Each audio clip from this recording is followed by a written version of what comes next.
Hi అండి, నమస్తే. Welcome to our channel. ఈరోజైతే మనము విభక్తుల గురించి అయితే తెలుసుకుందామండి. ఖచ్చితంగా మనకు 1 నుంచి 2 వచ్చే అవకాశాలు ఉన్నాయి టెట్లో కానీ మనకు, అదేవిధంగా డిఎస్సిలో కానీ.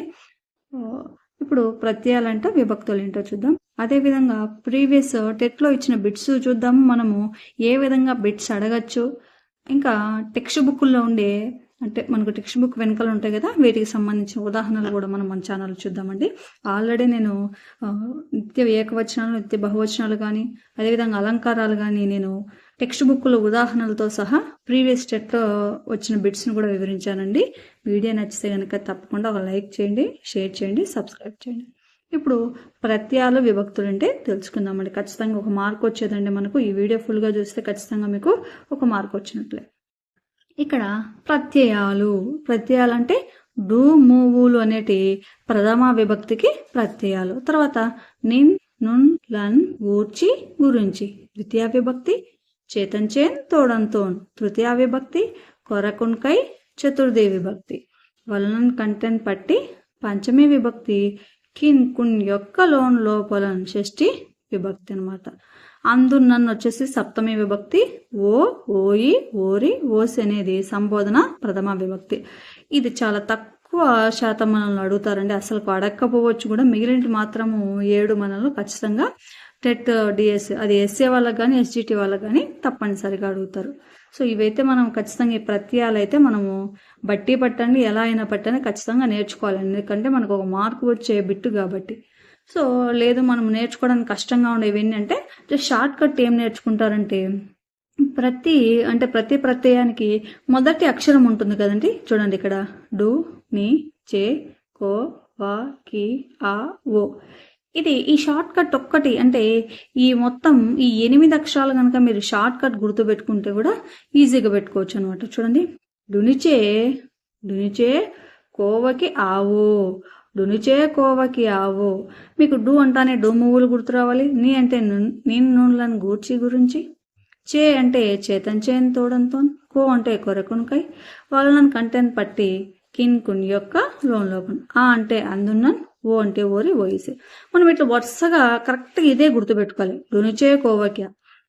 డు అంటానే మనకి ఎక్కడ ఉంది? ఫస్ట్ ఉంది కాబట్టి ప్రథమ, ఇది 2 ఉంది కాబట్టి ద్వితీయ, 3 తృతీయ, 4 చతుర్థి, 5 పంచమి, 6 షష్ఠి, 7 సప్తమి, లాస్ట్ వచ్చేసి సంబోధన ప్రథమ విభక్తి.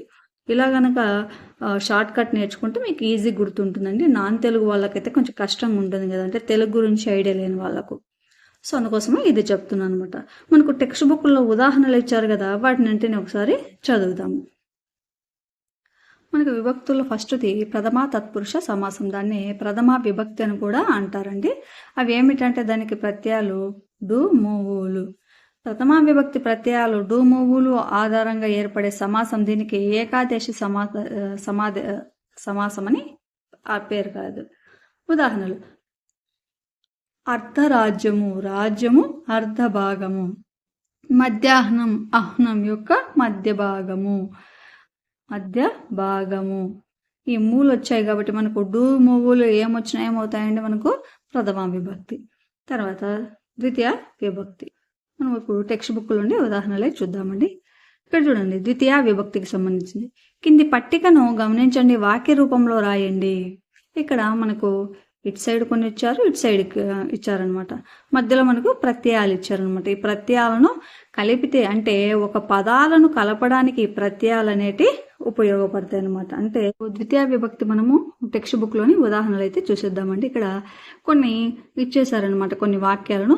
ఈ వాక్యాలను అర్థవంతంగా కలపడం కోసం ఏర్పడినవే ప్రత్యయాలు అని అంటాము. అంటే 2 వాక్యాలను అర్థవంతంగా కల్పించడం కోసం ఉపయోగపడేటి ప్రత్యయాలు అంటామండి. ఇక్కడ చూడండి, లక్ష్మణుని, ఇక్కడ ఈ పదాలను లక్ష్మణుని భార్య ఊర్మిళ. తర్వాత దేవుని నమ్మేవారు ఆస్తికులు, నమ్మని వారు నాస్తికులు అవుతారు. తర్వాత చెట్లను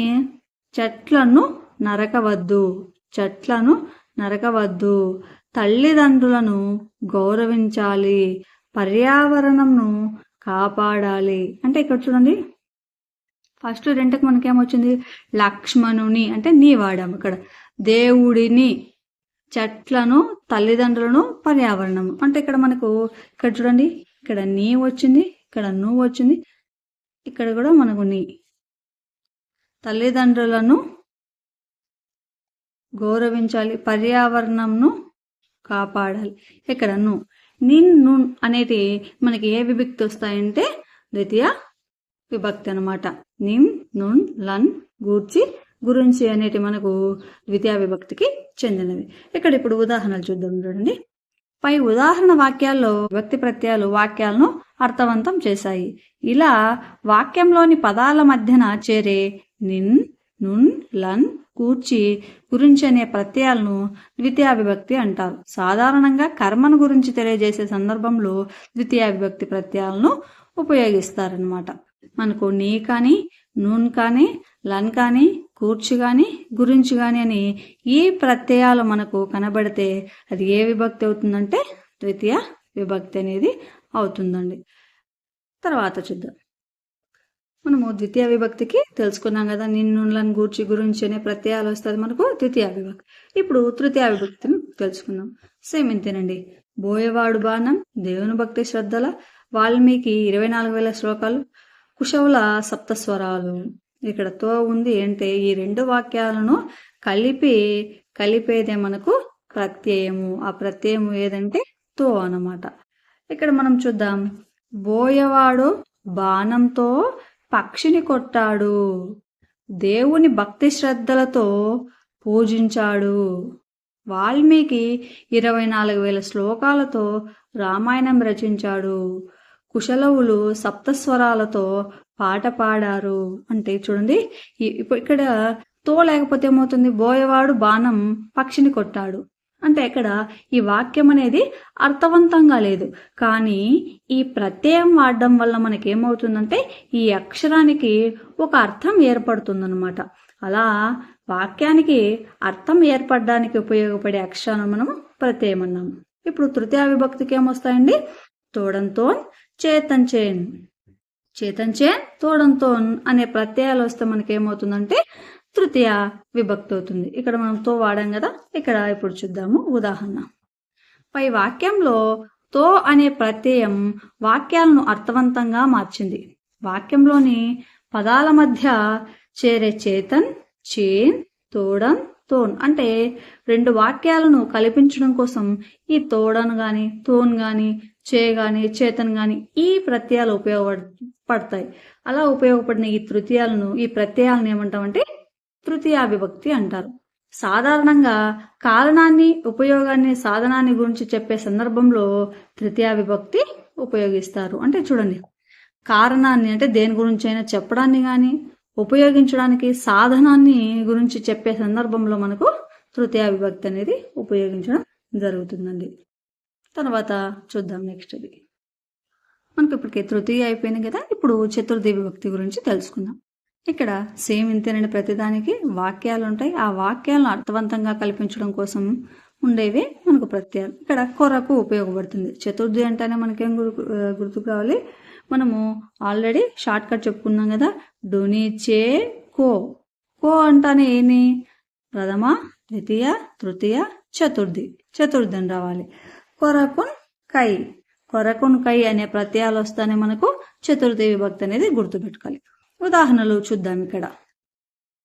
ఇక్కడ ఏమిచ్చారు?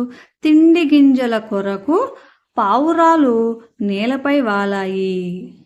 తిండి గింజల కొరకు పావురాలు, తిండి గింజల కొరకు పావురాలు నేలపై వాలాయి. తర్వాత రెండో చూద్దాం. గాలి కొరకు ఇక్కడ ఇచ్చారనమాట. ఇక్కడ వంట ఇక్కడ ఉంది కదా, తిండి గింజల కొరకు పావురాలు నేలపై వాలాయి. అంతే కదా, కొరకు అంటే వాటి కోసమే అనమాట. తర్వాత చూద్దాం. గాలి కొరకు ఇడ వంట కొరకు కట్టెలు కొట్టబడినాయి. వంట కొరకు కట్టెలు కొట్టబడినవి.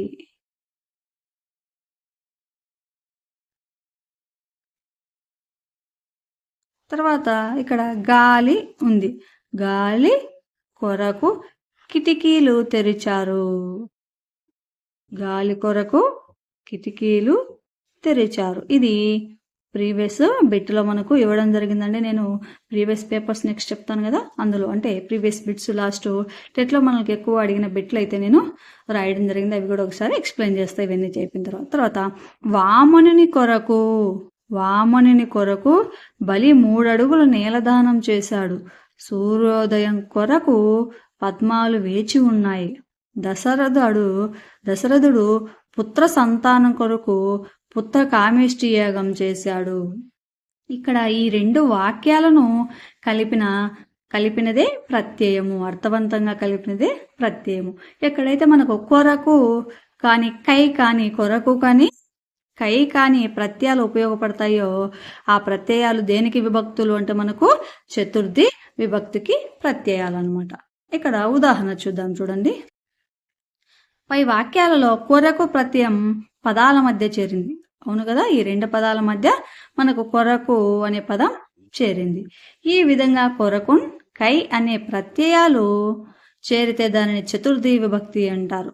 పనిని ఉద్దేశించి చేసే క్రియలు కలిగిన వాక్యాలలో ఈ చతుర్థి విభక్తి వస్తుంది.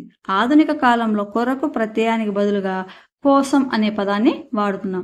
అంటే అప్పట్లో కొరకు అంటున్నాం, ఇప్పుడు కానీ మనం ఏమంటున్నాం కోసం. దానికోసం గాలి కోసం కిటికీలు, తర్వాత వంట కోసం కట్టెలు కొట్టబడినవి అనేది కోసం అనేది వాడుతున్నాం ఇప్పుడు.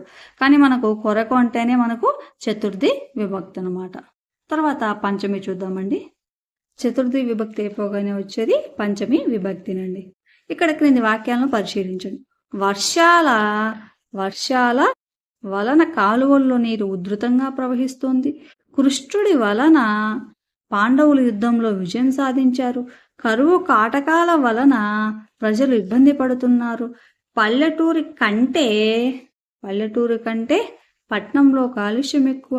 శ్రీనాథుని కంటే నన్నయ్య ముందువాడు. ఇక్కడ చూడండి, నేను అండర్లైన్ చేసింటండి అంటే మనకు వర్షాలు ఈ 2 వాక్యాలను 2 పదాలను కల్పించినవి వలన కానీ ఇక్కడ కంటే కానీ. ఈ వలనన్ కంటెన్ పట్టి ఇవన్నీ దేనికి ప్రత్యయాలంటే పంచమి విభక్తికి ప్రత్యయాలు అనమాట. ఇక్కడ చూద్దాము ఉదాహరణ. పై వాక్యాల్లో వలన కంటే పట్టి అనే ప్రత్యయాలు వాక్యాన్ని అర్థవంతంగా మార్చాయి. అంతే కదా, వలనన్ కంటే అనే 2 కూడా మొత్తం వాక్యాన్ని అర్థవంతంగా మార్చాయి అన్నమాట. ఇలాంటి ప్రత్యయాలు వస్తే దాన్ని పంచమి విభక్తి అంటారు. అపాయం, భయం, పరాజయం, విరామం వంటి సందర్భాలను చెప్పేటప్పుడు పదాల చివరన వలన అనే ప్రత్యయం వస్తుంది. ఇతరము, పూర్వము, పరము, అన్యము మొదలైన అర్థాలు వచ్చినప్పుడు కంటే అనే ప్రత్యయం వస్తుందన్నమాట. అంటే ఇతరములు, పూర్వము అంటే ఇక్కడ చూడండి, ఇక్కడ శ్రీనాథుని కంటే నన్నయ్య ముందువాడు అంటే ఇక్కడ పూర్వం గురించి చెప్తున్నాము కాబట్టి కంటే వాడ్డామన్నమాట. తర్వాత పల్లెటూరు కంటే పట్నంలో కాలుష్యం ఎక్కువ. ఇక్కడ ఎందుకు అన్నాం? దీనికంటే అంటే ఇతరం అనమాట. దీనికంటే అంటే ఇతరం గురించి తెలియజేస్తాం. తర్వాత మనము ఇక్కడ భయం, అపాయం కానీ, భయం కానీ, పరాజయం కానీ, విరామం కానీ.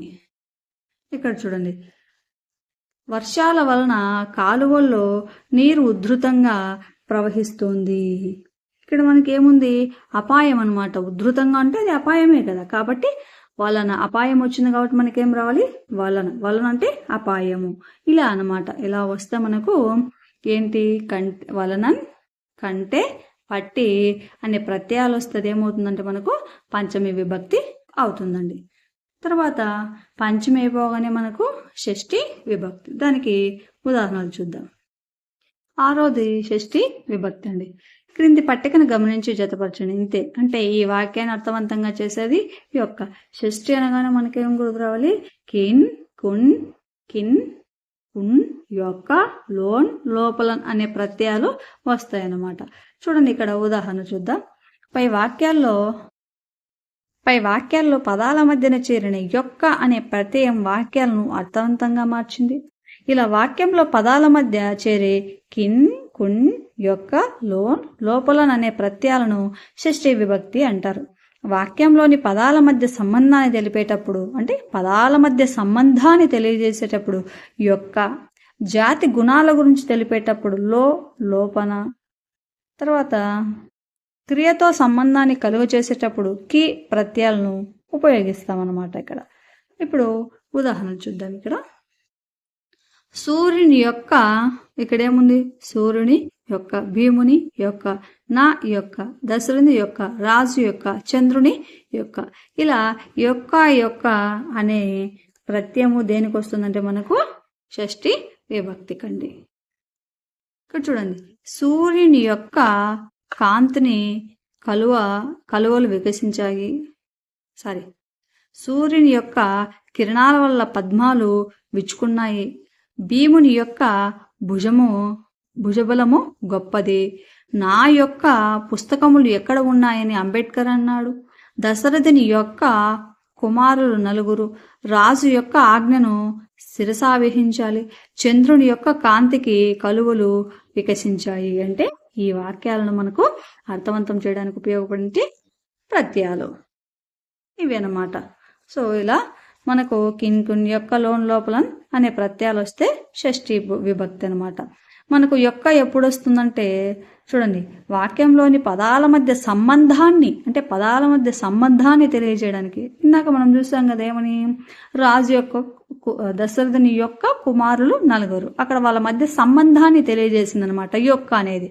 దశరథుని యొక్క కుమారులు 4 అంటే ఈ యొక్క తెలియజేసింది. తర్వాత జాతి గుణాల గురించి తెలిపేటప్పుడు లోపల వస్తుందన్నమాట. జాతి గుణాల గురించి వచ్చేటప్పుడు లో కానీ లోపల కానీ. ఇక్కడికి మనము షష్ఠి విభక్తి గురించి అయిపోయింది. తర్వాత సప్తమి విభక్తి గురించి తెలుసుకుందామండి. తర్వాత 7వది సప్తమి విభక్తి. సరియు నది తీరం, చాణక్యుడి మాటలు, కాశీ, తల్లికి పిల్లలు, గరుత్మంతుని పిల్లలు, ఇలా వాక్యాలు ఇచ్చారు. ఇప్పుడు సరియు నది తీరమందు కోసల దేశం ఉంది. చాణక్యుడు మాటలయందు నేర్పరి, యందు అంటే అందు, ఎందు ఏదైనా. కాశీ యందు గంగా నది ఉంది. తల్లికి పిల్లలందు అనురాగం ఉంది.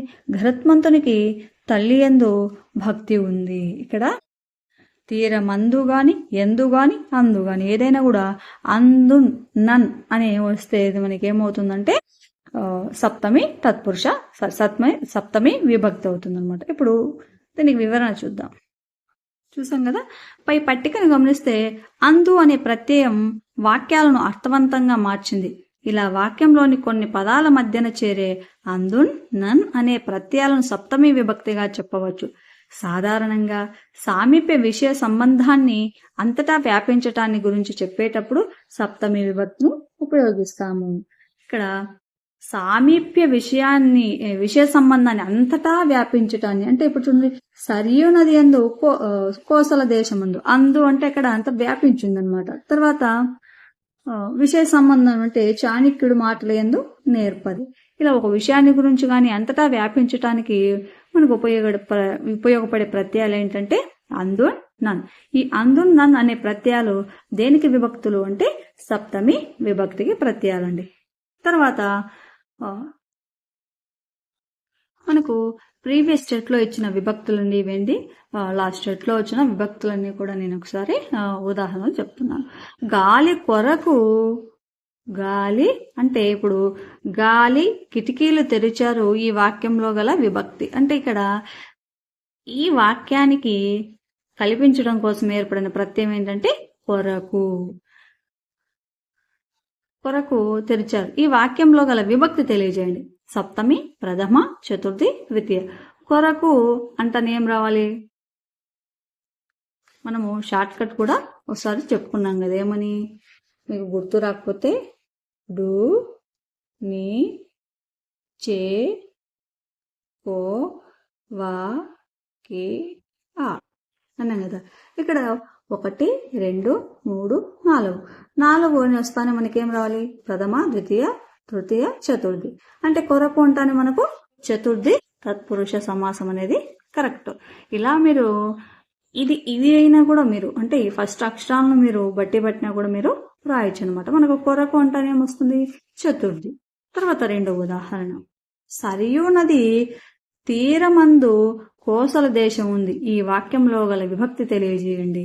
ఇందాక మనం టెక్స్ట్ బుక్ లో చూసినట్టండి, లాస్ట్ ప్రీవియస్ స్టెట్ లో ఇచ్చిన బిట్స్ మాత్రమే నేను ఇక్కడ రాస్తున్నాను, ఏ ఎక్స్ట్రా రాయలేదు, ఊరికి ఉదాహరణలుగా రాయలేదు, కేవలం ప్రీవియస్ స్టెట్ లో వచ్చిన బిట్స్ మాత్రమే నేను ఇక్కడ ఎక్స్ప్లెయిన్ అయితే చేస్తున్నాను. చూడండి, ఆల్రెడీ గాలి కొరకు కిటికీలు తెరిచారనేది మనము చూసాము. తర్వాత సరియు నది తీరమందు కోసల దేశం కలదనేది కూడా మనము లాస్ట్ చూసాం కదా.